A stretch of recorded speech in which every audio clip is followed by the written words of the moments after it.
What's going on, guys? This is Travesty here, and today I'm bringing you my Week 6 PPL match against Ruby Marrow and the Glass City Gliscor.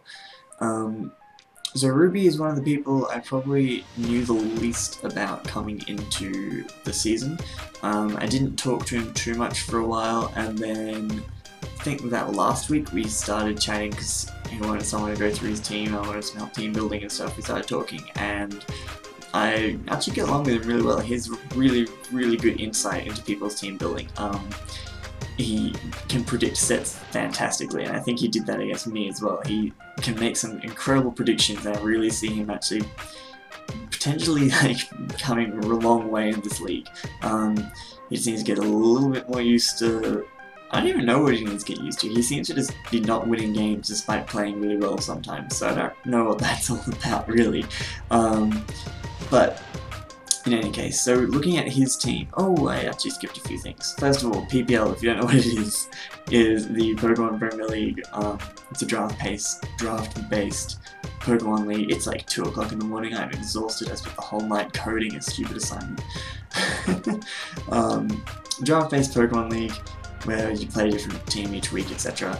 If you want to know the sets that I'm bringing, links to my team building video will be down in the description. This is also on a playlist of the entire season, so you can just watch the entire season in one go if you want. Ruby's links will also be in the description. Make sure you go check out his Twitter and YouTube, because he's also in the PPL, obviously, and so you'll be able to see all of his matches and what he brought to this game. PPL links will also be in the description, so public spreadsheet so you can see the league table, what's going on, as well as Twitter and YouTube, so you can see things like power rankings, thanks Endzone Deck, you guys are lovely, and occasional recaps and draft analysis and stuff like that. So now we can get into the battle. Looking at his team, basically 4 of those things I definitely knew were coming, which were Gramble, Mamo, Charizard, and Flygon. Then on my spreadsheet list thing, I had Keldeo, Jolteon, and Alakazam all as maybes. So like he was going to bring 2 out of those 3, which he did, and then definitely didn't expect him to bring. I can't even remember what the other members of his team are. Cradilly. I think it's just Cradilly. Don't quote me on that. I didn't really think he'd bring it, because its main role is to be bulky and it can't actually take hits from anything on my team. Except like my defensive mons, which is pointless.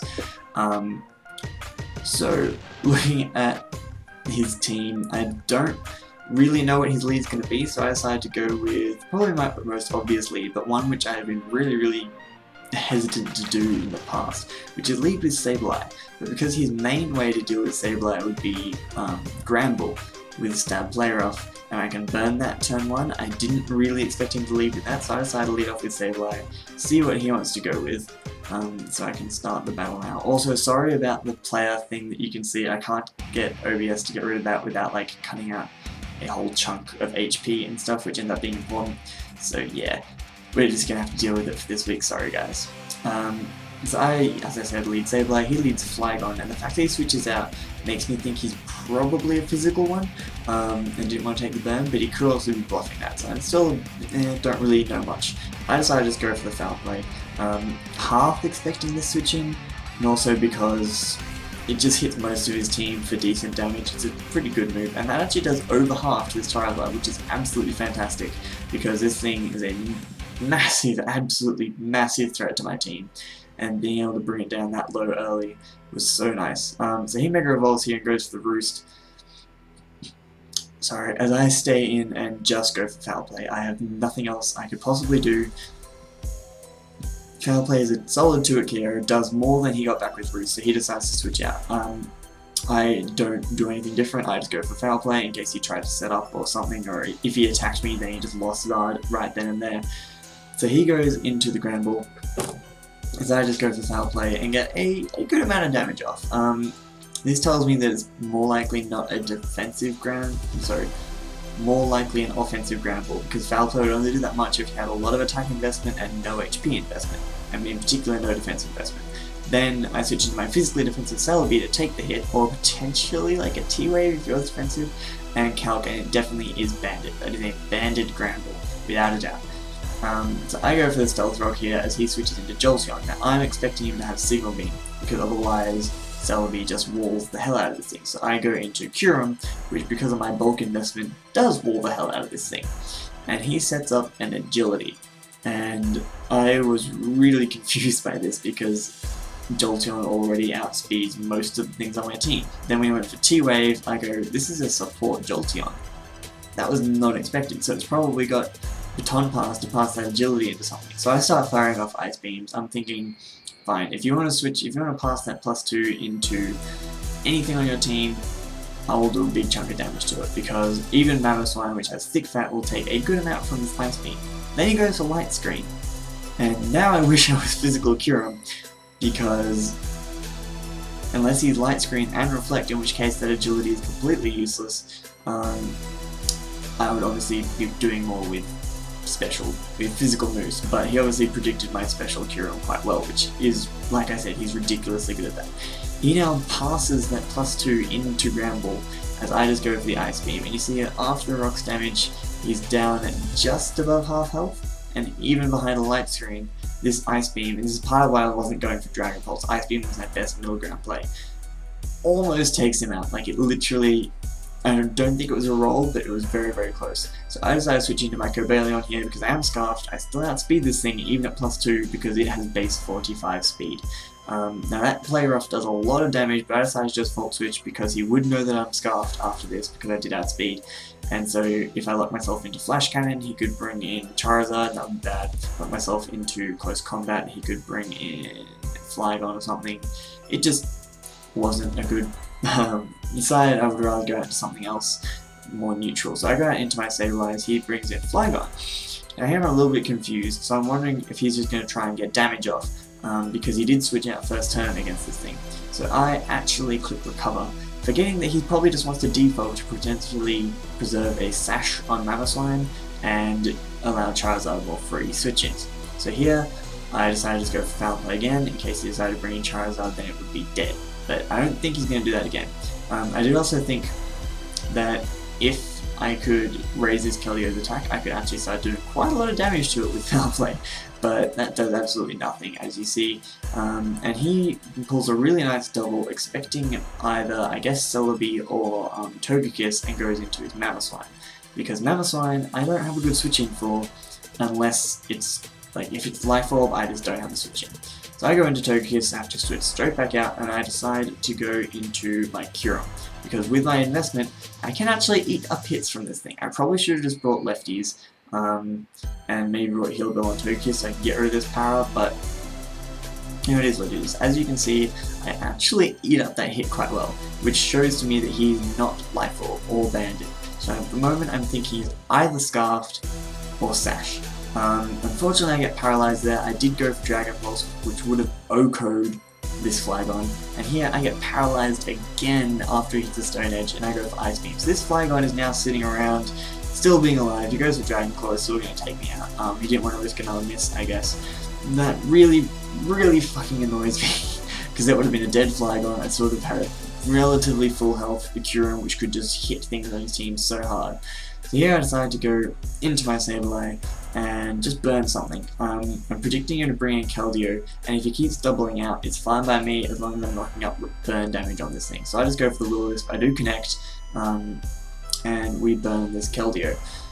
So now I don't think he's going to pull the same double again. I go, nah, there's no way he's ballsy enough to do it. He does. So I decided to go into my Togekiss, expecting him not to pull the same double. I'm playing really safe here, because I know from the damage now that Sableye can actually wall this thing. Unless he gets 2 crits, which would suck. So I go into Togekiss and then switch straight back out into my Sableye. He doesn't have rocks up yet. He may try and get them up, but I just go into Sableye, I don't care. And he goes for the Ice Skull Crash. Not over-predicting either, in case I wanted to stay in with Celebi, Togekiss, sorry, and would do good damage to anything. He gets a crit! And I'm like, oh my god. If I lose Sableye to a crit here, I'm going to cry. But I do live. I was guaranteed to live that Earthquake unless he got a crit, another crit, so that works out okay. I decided to just keep recovering up, and he is hoping for a crit right now. Is basically the only thing he can bring, only thing he can do to take me out. So I'm just going for recovers, and I need to try and keep Sableye healthy, just to basically take on this Mammoth Swine as well as some other things. And here I decided to switch out into my Celebi because I don't want to risk getting critted again. Because at that point I wasn't gaining too much. I need to try and keep Sableye as healthy as possible. This is not the thing I can recover up on. I can recover up on Jolteon. So he switches out here suspecting something. In fact, I brought in Celebi and goes into his Charizard. I should have predicted this, but I decided to just click Leaf Storm. If I had just gone for the Earth Power, even a Leech Seed there, this wouldn't have been anywhere near as much of a problem. Because that Leaf Storm does nothing, and now Earth Power is not going to do enough to be able to take this thing out. I did predict the Roost, and I think I had to go Stealth and Stealth Rock. Yeah. So I get my rocks up because I predicted him to try and Roost up. And then I don't have a good switching for this thing. So I decided to bring in, I bring in Cobalion, expecting him to either Roost or Dragon Dance here. And he goes for the Dragon Dance. Because I'm Scarf, I will outspeed this thing. Now looking at the damage counts, I believe Stone Edge was a small chance to kill. No, sorry, neither Stone Edge nor Close Combat would kill, so I decided to go for Close Combat because he went for Flare Blitz. He would probably bring him down low enough where I could revenge him quite easily. So I just decided to go for Close Combat, not risk the Stone Edge miss, because if I went for Stone Edge and missed, then I lost. Like right then and there, I had nothing. So I go into Sableye here because I believe it's a roll as to whether I can take a Flare Blitz or not. He goes for Roost. I think he was predicting Sucker Punch, which I have brought a few times. And I decided to go for a cover. No, yeah, Flare Blitz with Ochre, but I didn't know if he had it at this point. Yeah, so if he got for Flare Blitz there, he would have died to recoil, so I decided to recover up, expect him to either switch or try and set up again or something like that. And he roosted, so he got a lot of his health back. Now he goes into Flygon, I just fire off a Foul Play because at +1 it does like 80% to a Mega Charizard. So he decides to bring in his Flygon, get the Defog off, which I bounce back because Magic Bounce, and I just go for another Foul Play. I need to try and, if I can get rid of this Flygon, then I only need to set rocks up once more, and Celebi does outspeed a few things on his team. So he brings in the Keldeo here, and I'm like, okay, surely he's not going to make the same double 3 times in a row, and this time he doesn't. So I go into my Togekiss, so I can finally scout the damage, see if this is Specs or what it is, and he misses the Hydro Pump. So now I can't scout the damage, but this is kind of payback for all those paras earlier. So he now switches out. I think I just go for Dazzling Gleam because it's good damage on anything. Question mark? No, I double. What did I double into? Darmanitan? Celebi. Ooh, that was a good play. I doubled into Celebi predicting Power Slide. I'm surprised at that play. I forgot I made it actually. And then here he goes into his Charizard as I set up Stealth Rock. So at this point I was kind of on the back foot. I needed a way to try and wear down things. So I decided to make some plays. And here I go for Earth Power, hoping he'll try and set up. I can get a lot of damage off on him. Instead he just goes for Flare Blitz and takes out my Celebi. So things aren't looking too good for us at the moment. We're down 4-5. I've lost my 2 berry users that hopefully were to take something out. But because he didn't set up, I know Darmanitan outspeeds. So I just bring it in because nothing on his team switches into an EQ right now. No, it's 4-4, that's right, I killed Flygon. Because yeah, nothing switches on an EQ. So he decides to sack his Jolteon, which is a good play because it does literally nothing for the rest of the game. Because I know what it can do now. I can just switch into my Sableye anytime on it and just keep clicking Will-O-Wisp. Because he passes +2 speed into Keldeo, I'm not really fast. I still have Togekiss to wall it. So now he brings in his Keldeo, making me think that he's probably Scarf.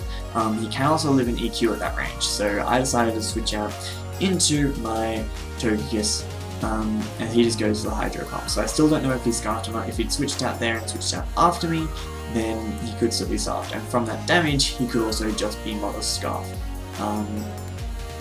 So I have no idea what his Keldeo is, but now it's in range to die from an EQ, which is nice, so nothing can switch into Darmanitan at this point. He goes out into his Mammoth Swines. I think I just Roost up, which may not have been the correct play. I'm still unsure about that one. I didn't really know what to do. I wanted to try and double into Darmanitan, but I couldn't really risk it if he decided to stay in and let Keldeo go down. So here I go into my Sableye because I know I can take on this Mammoth Swine as he goes for Earthquake. I don't think he gets another crit here. I think we stay crit free for the rest of the game. So he goes for 2 Earthquakes, but I know it won't take me out unless he gets a crit. So I go for a cover, keep myself healthy, I will be recovering more than he will do to me, but not by much. So I bring myself back up to 101 HP, he goes for another Earthquake. I should have kept playing this game a bit longer, so you'll see here, it goes down to like 37, I recover up. I should have just kept playing this game for a bit longer. But at this point, I decided to, I originally was going to go for Will-O-Wisp, and kind of misclicked, but also kind of figured he might be Lumberry and went for Foul Play instead. I should have basically kept recovering up until I knew I could live 2 EQs again, which is almost full health to be fair, but I should have kept Sableye around there. That was not the right thing to do, but it does now bring this Mamoswine down to where I can kill it with an EQ, which means now I bring in Darmanitan and I get a kill. He has to sack something, and he decides to sack his Charizard, which, given it completely destroyed my team, I'm quite happy with to see it go down. Now at this point, he only has Keldeo and Mamoswine left, and I still have Togekiss, which beats his Keldeo, and Darmanitan, which beats his Mamoswine. So, at this point I'm kinda confident, but now this is where I want to pause. So, as I said, he has Keldeo and Mamoswine, I have Togekiss and Darm. I think that's it at this point. Let's see, I've lost Kyurem, Celebi, I lost Sableye, and what else did I have on my team? I'm pretty sure it's Tutu. Fairly certain. Okay, so I still think Keldeo is scarfed right here, because with the way he's been playing it, the damage calcs, all that kind of stuff, I think this is scarfed Keldeo. So if I stay in and he goes for Hydro Pump and I lose Darmanitan, then I flat out lose, because Mamoswine will outspeed Togekiss and just kill it with an Icicle Crash. So if I switch out into Togekiss here and he goes out into Mamoswine, we then have another 50-50, because if he goes for Icicle Crash and I switch in Darm, then I win. If he goes for Earthquake and I stay in, then I win. But he could also have Rock Slide, which would hit both. I think it would not take out Togekiss, which case I can still win, but it basically would have the same position come up again. Whereas right now, if I stay in and either he's not Scarf or he doubles out, then I win. And he has been doubling out a lot. So this, we both thought about it for a very, very long time. Well, at least, I think I was the person who moved last. I thought about it for a very, very long time about what my best play would be. And figured I didn't know he was Scarfed. I was fairly sure, but I didn't know. And I figured if he doubled out, then it would be the same situation again.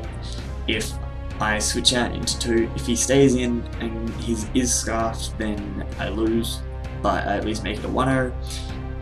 It was a really tough position, but I decided to stay in Darmanitan with, I think I made some comment on the spreadsheet about like the biggest testicles in history, decides to stay in on a Keldeo, which is probably Scarfed and outspeeds, and go for the Earthquake. So you'll see here he does pull a double. He switches out into Mamoswine, trying to catch my Togekiss out as I stay in with Darmanitan. So Mamoswine, after rocks, is at pitiful damage and it just dies to an Earthquake. So Darmanitan put in the finest of work, picking up 3 KOs and not even taking damage this game. So then Mamoswine goes down at this point. I know I've won because Togekiss can beat Keldeo 1v1, and he's burned. I just need to keep it around and roost and I win. So I go out into my Togekiss here. I haven't taken any damage because he did miss that Hydro from earlier, and here he just goes for Scald, wanting the safe damage on something. Doesn't do very much, doesn't get the burn. I just get my lefties back, yada yada yada. He goes down to very low health with that burn damage. So proving that burn prediction earlier was actually quite useful. Here he goes for Hydro Pump, showing me that he's actually not Scarfed. So it turns out he was AV Keldeo, and I won anyway with Darmanitan. So that play, which I was super proud of, predicting the double, didn't actually matter, because I just won with Darmanitan anyway. And now the video is frozen. Yay! Not that it particularly matters, you'll just see the, ending stuff, and why is it frozen anyway? You can deal with that annoying little symbol for a little while. There we go. So I defeated Champ in a 2-0, Cabellion, that's the other thing I had. 2-0 victory. I was very happy with that. Mostly because a win over anyone is good, but I actually have a lot of respect for Ruby. I think he's seriously underrated, and could make a big run for one of the top 3 spots later in the season. So being able to win that game, particularly when he has a Mamoswine and a Charizard, which both just completely run through my team, I was very happy to pull out the win there. It was a really close game. He kept his sets like as close to his chest as he could for as long as possible. Unlike me, I kind of revealed a lot of stuff about what my different sets were and things like that. And given I'm the kind of person who loves running, I run a lot of calcs in games to try and figure out people's investment and stuff. It was very hard to play around when he kept things to himself so well. So yeah, he possibly, I don't know, there were some very good predictions on his part. The continually doubling out into Mamoswine was very good because it did apply a lot of pressure to my team, even though I had Sableye to deal with it. I don't actually know what its KD was at the end of the game. I think it might have been 0. I think Charizard got most of the kills for his team, but don't quote me on that. In any case, next week we will be facing Juan and the Amityville Haunters, and it's a game I'm actually really excited for because he has absolutely nothing for Sableye. So I'm interested to see both what he comes up with to try and deal with it, and if he doesn't come up with something to try and deal with it, I'm potentially just gonna like stay in and just burn stall his entire team, which should be fun. I'm sorry, I'm not a very nice person. But yeah, Juan has some spooky threats, but I think we'll be able to play around them. In any case, you guys should tune in next week if you want to see that. I hope you did enjoy this video. Sorry about the low quality, unprofessionally stuff, but I really wanted to explain some things. I probably could have just gone without it, but you know, I'm also rambling, so I will call it there. I hope you did enjoy, and I'll see you in my next upload.